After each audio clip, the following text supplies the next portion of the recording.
This misery, mayhem, violence, terror, and ignorance is, of course, religion itself. And she called religion Dark Ages nonsense. For the government of a secular country such as ours, she said, to treat religion as if it had real merit, instead of regarding it as a ridiculous anachronism, which education, wisdom, and experience can hopefully overcome in time, is one of the most depressing developments of the 21st century. Now, I'll leave aside the fact that she doesn't know how to use the word hopefully correctly. That's another matter. The point is, this is our critic. Another critic, Polly Toynbee in the London Guardian, said, "It is now time to get serious about all religion and draw a firm line between the real world and the world of dreams." In the London Spectator, Matthew Paris said, "What unites an extremist mullah with a Catholic priest or evangelical Protestant minister is actually much more significant and interesting than what divides him from them."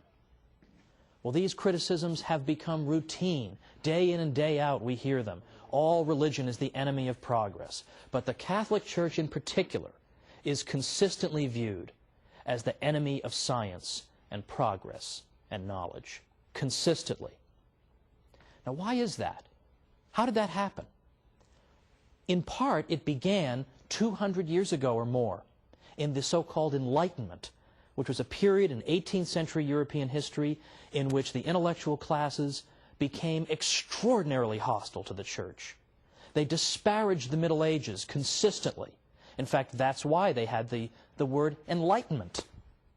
Because the idea was that before the Enlightenment, before the wonderful 18th century, all we had was misery and backwardness and ignorance fostered by the Catholic Church. But now, thankfully, we have secular intellectuals to bring us enlightenment. I sometimes think that the most depressing job on earth must be to be a history professor who teaches about the Middle Ages. It must be the most depressing job on earth. All day long, you lecture about the Middle Ages. And you say, the Middle Ages weren't so bad. In fact, a lot of great things happened in the Middle Ages. Catholic Church made a lot of great things possible. You lecture on this all day long. You write books and articles on it. You even appear on television. You appear on radio. And you talk about it.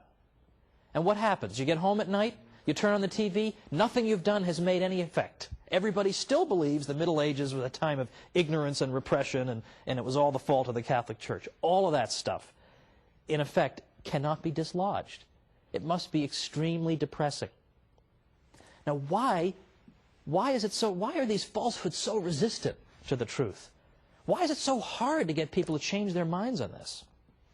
Well, ever since the Enlightenment, what has taken root in our culture and in our way of thinking is that the Catholic Church is assumed to be wrong, and that secularism, that is the idea of organizing society and all of life without reference to God, that is said to be the source of progress. So by definition, anything the Church is connected to involves retrogression.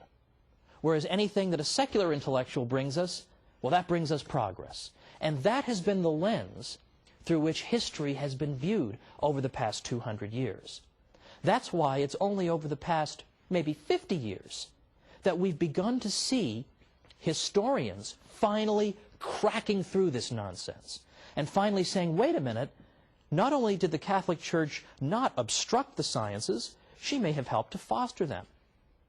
Not only did secularists not invent the science of economics, for example, but in fact it turns out it was Catholic priests and professors who developed the ideas of economics centuries earlier, and on and on and on.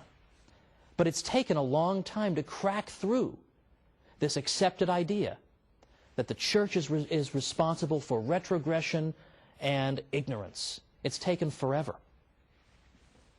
Now let's think about some of these areas in which the Catholic Church has really built our civilization. I mean, I choose that word advisedly. Why is it that the Catholic Church can be said to be her builder? Well, for example, consider how we think about charity, charitable work.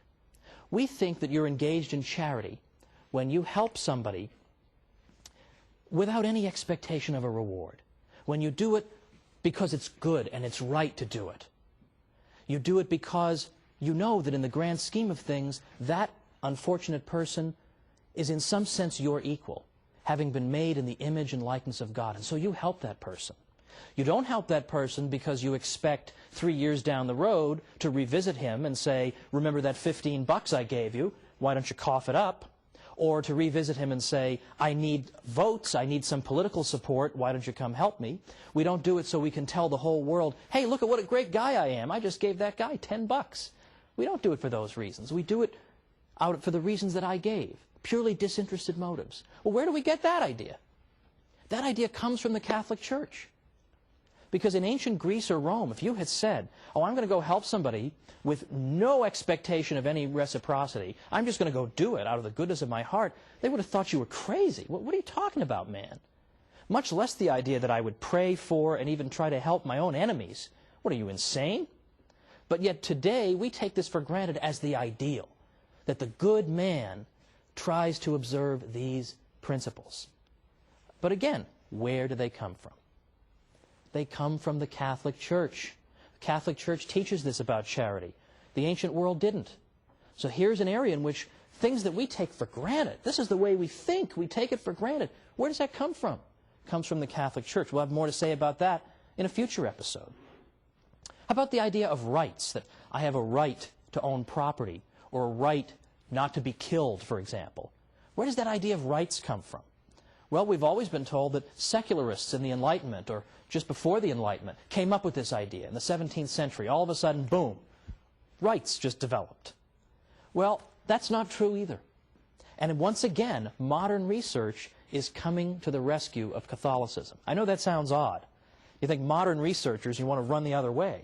But in fact, honest professors, Catholic and non-Catholic alike, are now saying that the idea of rights goes all the way back to the 12th century and Catholic canon lawyers who gave the idea its birth. And the idea of a right simply means that I have a certain immunity to invasion by you. You can't just arbitrarily kill me or deprive me of my property, things of this nature. That's all a right is, that it would be wrong for you to interfere with me in these areas. And where does this liberating idea come from? From the heart of the Church. Or again, economic science. Did Adam Smith just think of economics in the 18th century? It all just came out of his head. He had this gigantic head, and all of economics just poured out of it. No. In fact, for the past 50 years, what have historians been saying? They've been saying that it was the Catholic scholastics, professors who taught in particularly Spanish universities, and specifically the University of Salamanca, that gave birth to modern economics. They were the founders of economics, not secularists of the Enlightenment. This is now being discovered. On the wall of my office, I have a framed picture of the University of Salamanca. Now, most people would come in and say, what's the matter with you, man? Why would you, of all universities, pick this one? It's because I know that this is where economics was given birth. And if you're a geek like me, you're very interested in and you love economics. But then finally, for right now, before our break, what about our commitment to reason? Don't we always pride ourselves in Western civilization on our commitment to the use of reason? That we use human reason to resolve disputes and to settle debates? Well, of course. But where does that come from? Where does that come from? That also comes from the Catholic Church. Why? Because the university system that the Catholic Church fostered encouraged debate, rigorous debate. And human reason was held up as the great arbiter to decide all these matters that are up for debate. Again, isn't that the opposite of what you're told? What we're told is that the Catholic Church is an enemy of reason. To the contrary, there has been no greater champion of reason. But it's not just reason. It's more specific applications of reason. For example, the sciences in particular. The sciences, more than we realize, owe themselves to the Catholic Church. Now, why is that? It's the opposite of what we're told, but believe it or not, historians of the past 50 years have begun to say the Catholic Church is more and more responsible for the sciences. Come on back and we'll talk about this after the break.